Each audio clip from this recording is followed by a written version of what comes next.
Bismillahirrahmanirrahim. Allahumma sholli ala sayyidina Muhammadin wa ala alihi wa sahbihi ajma'in, amma ba'du. Jalanallahu wa iyyakum min ahlil khairi wasada fid dini wad dunya wal akhirah. Amin. Allahumma amin. Ini pernah dinukil oleh Kiai Haji Madudin, tetapi yang bagian ini di skip ya. Jadi langsung diambil dari bagian bawah-bawahnya ketika berhujjah tentang harus ada kitab sezaman ya. Saya tidak mau membantah karena sudah selesai ya. Saya hanya ingin menjelaskan bagian apa yang di skip. Fokus di wan nasabatu al haqqu. Jadi seorang nasabah yang benar, ya tasyawwafu. Ya tasyawwafu itu yutoli ya. Memutolaah atau mengkaji secara benar-benar ila thubutil ansabi, kepada menetapkan nasab atau kepada ketetapan nasab. Walaisa tasyawwufuhu ila nafyiha yakunu, atau wala yakunu tasyawwufuhu ila nafyiha, begitu ya. Dan tidaklah fokus konsentrasi kajian ulama nasab yang benar itu adalah kepada menafikan nasab. Jadi ulama nasab itu berusaha bagaimana nasab itu diisbat, bukan dinafikan. Nah, kira-kira begitu ya. Ya kalian tidak percaya silakan, ini saya baca kitab kok. Falaisa huwa, maka tidaklah nasabah itu, huwa dia itu, aduan lil insaniyati, adalah musuhnya manusia. Ya, kenapa? Karena orang kalau menafikan nasab kan cari perkara namanya. Ada orang tiba-tiba nasab orang dianggap batal, itu kan cari perkara ya.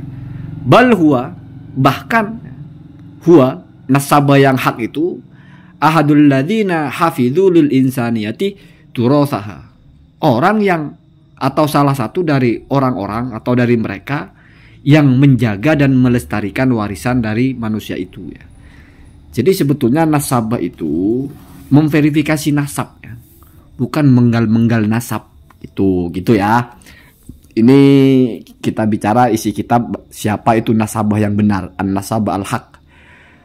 Apakah lalu setiap nasabah itu tidak pernah menafikan? Pernah ya. Tetapi ini setidaknya spiritnya adalah bagaimana memverifikasi sebuah nasab, bukan menafikan. Kalau memverifikasi itu kan spiritnya membuktikan kebenarannya, bukan spirit memotong.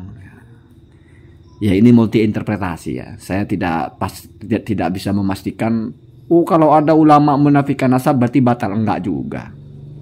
Ada di dalam kitab Al-Ifadah itu nasabah yang dinafikan, yang menafikan nasab seseorang ya, yaitu Sadah Tobariyah dinafikan oleh banyak ulama di situ karena dianggap bermasalah ya. Tetapi ini secara general ya. Nasabah yang benar itu fokusnya adalah memverifikasi nasab. Jadi kalau kata Gus Domil itu semangatnya semangat menemukan buktinya, bukan semangat menafikan, begitu ya. Kemudian ada ciri-ciri nasabah gadungan atau nasabah palsu atau al-waddo ya, nasabah yang palsu, nasabah abal-abal lah ya. Nasabatun waddoun ya, nasabah yang kerjanya memang mau bikin kacau.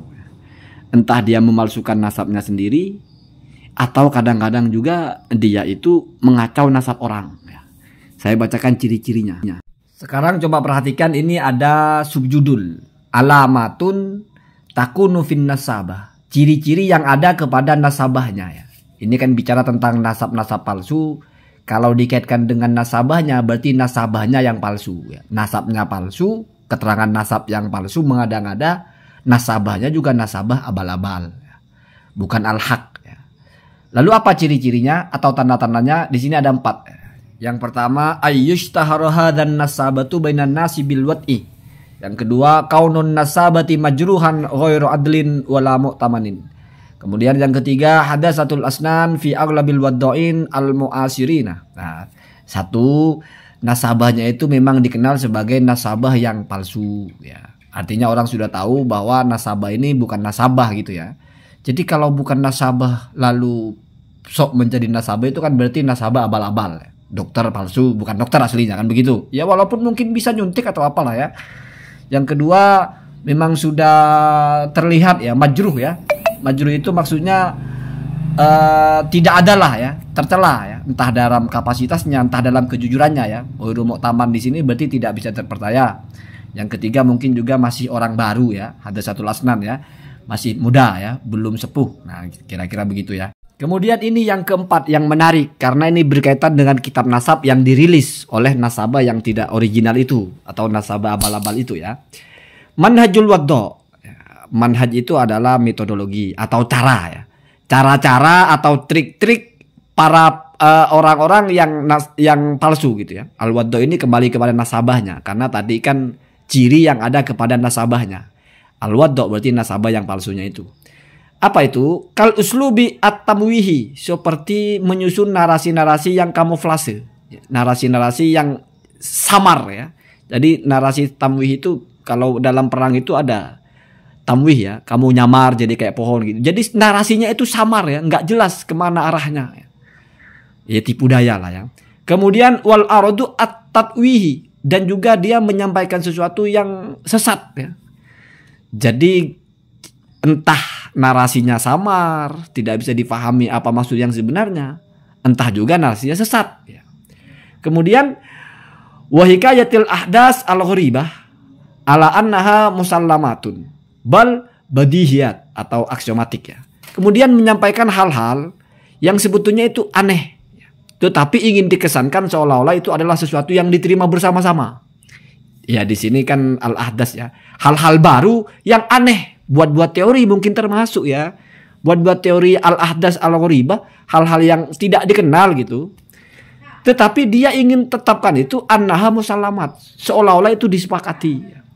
Bahkan badihiyat, aksiomatik, bahkan seolah-olah ini sudah bisa difahami. Ya mungkin termasuk ya harus ada kitab sezaman itu kan logika. Mungkin ya, mungkin. Saya tidak mau memaksakan ya, mungkin Anda tidak setuju ya. Lidha, maka dari itu, fa inna alal waddo'ina, maka ini sudah ada peringatan ya, atau ada ikhdar ya. Maka sesungguhnya harus atau semestinya, kalau Allah itu kan harus ya, harus kepada para pemalsu itu ya, ayudriku, agar dia tahu ya. Artinya hendaklah para pemalsu itu tahu jayidan dengan baik, anna kullama yaktubunahu, bahwa setiap apapun yang mereka tulis ya, ya entah tulisan, entah buku, entah apa ya, fahuwa waqi'un hatman baina yaday al-khabiri al-mukhtasi, pasti itu akan ada di depan orang-orang yang menguasai. Al-khabir itu yang alim ya, al-mukhtas yang spesifik dalam bab nasab. Jadi ingat, wahai para orang-orang yang suka bikin-bikin hal-hal palsu dalam masalah nasab itu, bahwa apapun yang kalian tulis nanti akan ada itu di depan orang-orang yang spesifik. La kama yadunun, tidak seperti yang kalian bayangkan, atau tidak seperti yang oleh pemalsu-pemalsu nasab itu pikirkan. Min anna kitabatihim, bahwasanya kitab-kitab mereka itu ya, sayaqra'uha al-awamu al-ghairu al-mukhtasina, hanya akan dibaca oleh orang-orang bodoh, orang-orang awam yang tidak spesifik ya. Jadi bukan hanya awam. Awam itu kan kalau semua ilmu bodoh ya. Tapi ini awam maksudnya tidak spesifik. Mungkin alim di bab lain tapi tidak alim di bab nasab ya.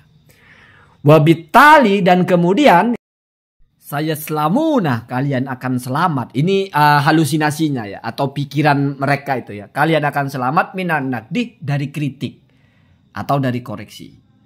Wa yasiru kidbuhum, maka lalu berjalanlah ya, atau melajulah kedustaan mereka bainal jumhur, di antara masyarakat luas. Fayatahatto ar-riqaba bila rokibin ya. Jadi tahatto ar-riqab itu kalau dalam hadis itu artinya melangkahi pundak orang ya. Jadi ada dua orang duduk rapat, terus kamu mau maju atau mau mundur, kamu langkahi tengah-tengahnya itu ya. Melampaui batas lah ya. Artinya menabrak batasan lah, begitu gampangnya ya. Bila rokibin, tanpa adanya pengawalan. Jadi akan nerobos-nerobos itu ya. Menerobos-nerobos kebenaran, begitu ya. Efek dari satu ilmu yang sesat. Kenapa? Karena belum diuji, belum dihadapkan kepada para ahli, tapi sudah menyebar di masyarakat. Maka kebohongan itu akan menyebar dan akan menabrak-nabrak. Kenapa? Karena itu seperti hal yang melaju tanpa ada yang mengawal ya. Kemudian kalla, janganlah sekali-kali berpikir begitu atau bersikap begitu ya.